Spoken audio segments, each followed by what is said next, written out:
Está no ar o Jornal do Senado. Eu sou Paula Groba. E eu sou Ricardo Nacaoca. E estes são os destaques de hoje do Jornal do Senado, que começa agora. O orçamento de 2025 é sancionado com 2 vetos. Proposta prevê mais voos e passagens mais baratas na região norte. Frente Parlamentar pode ajudar a combater notícias falsas sobre autismo. Boa noite. Boa noite. O presidente Lula sancionou o orçamento de 2025 com 2 vetos que cortam recursos para uma rodovia e para o Fundo Nacional de Desenvolvimento Científico e Tecnológico. Durante o tarifaço anunciado pelo presidente dos Estados Unidos, a oposição questiona se o Brasil conseguirá fechar as contas no azul este ano. Repórter Érica Christian. O Orçamento Geral da União de 2025 foi sancionado com 2 vetos que cortam recursos de uma obra na BR-364 em Rondônia e do Fundo Nacional de Desenvolvimento Científico e Tecnológico. Entre os principais pontos da lei orçamentária estão o salário mínimo de R$ 1.518 e a previsão de crescimento econômico de 2,64%, inflação de 3,3%, juros de 9,61% e dólar a R$ 5,19. O orçamento deste ano prevê que o país fechará as contas no azul com um superávit de quase 15 bilhões de reais. No ano passado, o déficit foi de 11 bilhões de reais. O senador Isalci Lucas, do PL do Distrito Federal, avalia que o resultado positivo não será possível devido à ameaça de uma recessão mundial em decorrência do tarifaço dos Estados Unidos. Ele também alertou que o governo não garantiu dinheiro para alguns programas, como o Pé de Meia, que paga uma bolsa de estudos para alunos do ensino médio de escolas públicas. Agora, papel aceita tudo, né? O superávit do orçamento foi colocado, mas não foi colocado, por exemplo, né, os recursos do Pé de Meia, foi colocado parcialmente, cortaram significativamente a questão do Bolsa Família. Então tem uma série de artifícios que foram usados. O orçamento também prevê 150 bilhões de reais para o Bolsa Família e 114 bilhões de reais para o Benefício de Prestação Continuada, o BPC, além de 50 bilhões de reais para as emendas parlamentares. O senador Plínio Valério, do PSDB do Amazonas, defendeu um projeto de sua autoria que busca distribuir de forma mais equilibrada entre as regiões do país os recursos de pesquisa pagos por empresas de petróleo e gás às universidades. A proposta foi retirada de pauta para ajustes. O senador afirma que o objetivo é incluir o Norte e o Nordeste, sem retirar verbas do Sudeste. Não tem projeto porque as empresas não se interessam em pesquisar e conhecer o potencial. Se a gente deixar como está, essa questão do petróleo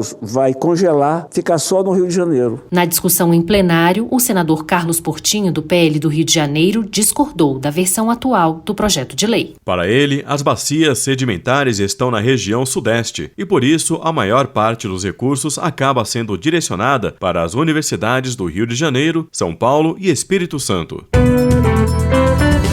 O crescimento de informações falsas sobre o autismo nas redes sociais tem preocupado especialistas e entidades ligadas aos direitos das pessoas com deficiência. Para enfrentar o problema, o Senado poderá criar uma frente parlamentar dedicada ao combate à desinformação e à manipulação digital. Repórter Henrique Nascimento. Um estudo da Fundação Getúlio Vargas apontou que nos últimos 6 anos, o volume de publicações falsas sobre o transtorno do espectro autista cresceu 15.000% em grupos do Telegram. O Brasil lidera esse cenário, com mais de 22 mil postagens e quase 14 milhões de visualizações. Para enfrentar esse tipo de desinformação, o Senado deverá criar a Frente Parlamentar da Segurança Digital. Para o autor da iniciativa, senador Ângelo Coronel, do PSD da Bahia, é preciso garantir a liberdade de expressão sem abrir espaço para ataques anônimos e fake news deliberada. Muitas vezes as pessoas se revestem num perfil anônimo para começar a falar mal do seu alvo, calúnia, difamações, isso não é permitido. Eu acho que aqueles que querem criticar alguém, critique mostrando o seu CPF, mostrando a sua cara. A especialista Daniela Freitas, que é autista, defende a difusão de informação de qualidade sobre o transtorno, como forma de combater o preconceito e as narrativas falsas. Vocês veem que está cada vez aumentando mais a internet, os autistas estão se colocando ali à disposição, trazendo conteúdos e, por fim, que as pessoas entendam essas peculiaridades. No Brasil, cerca de 5,5 milhões de pessoas foram diagnosticadas com esse transtorno, de acordo com a Associação Nacional para a Inclusão das Pessoas Autistas.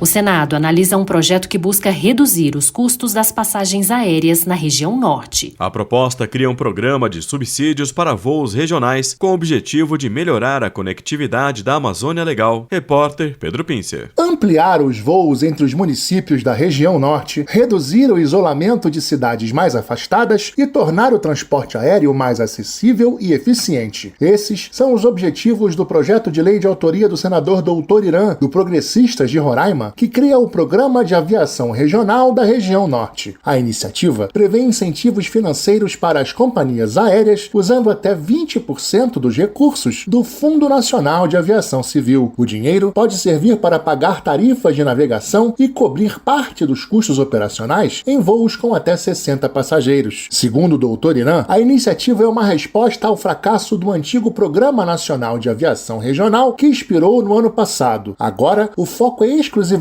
a região norte, com soluções pensadas para a realidade local. Fomentar a exploração potencial turística da nossa região, aumentar o fluxo de passageiros e acesso à população, baratear passagens aéreas regionais, previsão de incentivos econômicos via subvenção. O projeto, que também pretende integrar os aeroportos da região à malha aérea nacional e facilitar o transporte de medicamentos e alimentos, deve começar a sua análise pela Comissão de Fiscalização e Controle. O dia 13 de abril marca a celebração do hino nacional brasileiro, mais do que letra e melodia, um símbolo da identidade do país. Em 2025, serão 103 anos desde que o presidente Epitácio Pessoa sancionou a lei que oficializou a versão atual do hino. Os detalhes com a repórter Isabel Cristina.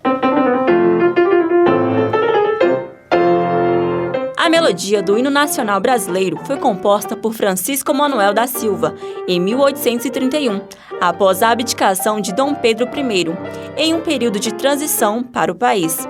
A primeira execução oficial ocorreu em 13 de abril de 1831, data que hoje marca o Dia do Hino Nacional. Inicialmente, o hino era apenas ouvido e não cantado. A letra atual, escrita por Joaquim Osório Duque Estrada em 1909, foi oficializada em 1922, no centenário da Independência. O historiador Pierre Grangeiro, especialista em arte e música, destaca que a letra foi criada em um período de busca pela consolidação da identidade nacional, influenciada pelo parnasianismo. A letra tem várias interpretações, ao mesmo tempo que é um período de exaltação à pátria, mas a gente vê que é uma letra que, de uma certa maneira, ela tem uma visão ainda muito positivista do Brasil, a questão do ordem e progresso, a questão de um certo nacionalismo elitista. Então, se você pode analisar o pé da letra, não é uma letra de cunho popular, não é uma letra que reflete a sociedade brasileira em toda a sua diversidade e complexidade. O hino nacional brasileiro, com expressões como terra mais garrida e impávido colosso, pode ser difícil de entender, mas ainda assim provoca emoções e lágrimas, especialmente em momentos como as premiações olímpicas, ao despertar um sentimento de pertencimento e orgulho nacional.